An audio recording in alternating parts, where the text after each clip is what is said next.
একটা pay scale যখন কার্যকর হয় তখন সেটার প্রথমেই একটা পে ফিক্সেশন হয়, অর্থাৎ বেতন নির্ধারণ হয়। সেখানে কার কত বেসিক হবে, কার কত আগের ইনক্রিমেন্ট, তারপরে সার্ভিস বেনিফিট সব কিছু যুক্ত হয়ে একটা পে ফিক্সেশন হয়। পে ফিক্সেশন করার আগে কোনো কিচ্ছুই বলা যাবে না।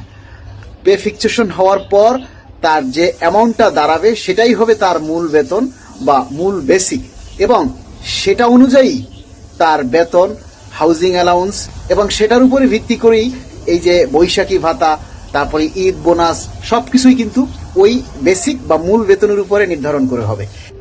আপনার যে ফিক্সেশন করার পর যে অ্যামাউন্টটা দাঁড়াবে, মূল বেতন দাঁড়াবে, সেটার থেকে 1 টাকা কমও বেতন হবে না, সেটা থেকে 1 টাকা বেশিও বেতন হবে না। এখন যদি ওইটাকে ভেঙে 50% দেওয়া হয় এবং 6 মাস পর যদি বাকি 50% দেওয়া হয়, তাহলে ওই 6 মাসের জন্য তাকে পুরা গুনে গুনে হিসাব করে বকেয়া বেতন দিতে হবে। সুতরাং আমার সার্ভিস জীবনে 3টা পে স্কেল পেয়েছি। তার অভিজ্ঞতার আলোকে বলছি, পে ফিক্সেশনের পর যে মূল বেতন হয় সেটাকে ভাঙার কোনো সুযোগ নেই। সুতরাং এই যে আপনারা 50% বলছেন, এগুলির কি কোনো সূত্র বা সঠিক কোনো তথ্য আছে? তবে যদি এরকম কোনো কথা যে বেসিক ভেঙে দেওয়ার কোনো কথা যথাযথ কর্তৃপক্ষের হয়ে থাকে, তাহলে আমরা বলবো যে এটা করে আসলে কোনো লাভ নেই, তাতে ফিক্সেশনের জটিলতা হবে। এবং যদি আপনি ভেঙেও দেন তাহলে বাকি 50% আপনাকে পরবর্তী যখনই দিবেন তখন বকেয়া সহ দিতে হবে।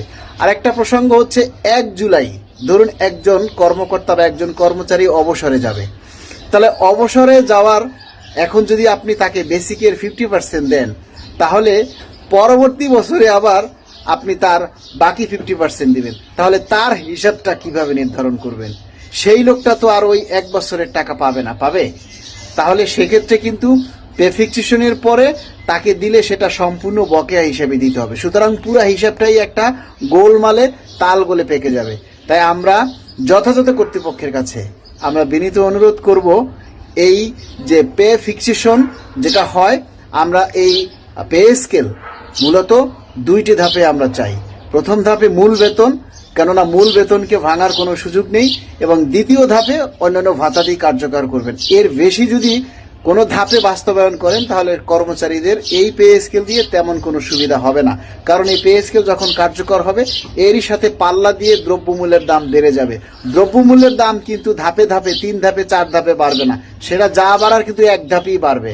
তাহলে যখন পে ফিক্সেশন হওয়ার পর আমরা অর্ধেক পাবো, 50% পাবো কর্মচারীরা, সেই 50% দিয়ে ওই বর্ধিত বেতন আবার সেই একই অবস্থা হবে যে আমাদের নাকানি চুবানি খেতে হবে। সুতরাং আমরা মাননীয় প্রধানমন্ত্রীর দৃষ্টি আকর্ষণ করছি এবং অর্থ মন্ত্রণালয়ের যথাযথ কর্তৃপক্ষ যারা রয়েছেন এই পে ফিক্সেশনে কাজ করবেন, আপনাদের সদয় দৃষ্টি আকর্ষণের জন্য বলছি, আমরা 2 ধাপে পে স্কেল বাস্তবায়ন চাই। প্রথম ধাপে মূল বেতন, দ্বিতীয় ধাপে অন্যান্য ভাতা দিয়ে, এর কোনো বিকল্প নেই। সবাই ভিডিওটা শেয়ার করবেন যাতে বেশি বেশি প্রচারিত হয় এবং আমাদের এই ভুল ভ্রান্তি বা এই দাবিগুলি যাতে যথাযথ কর্তৃপক্ষের নজরে আসে। ধন্যবাদ।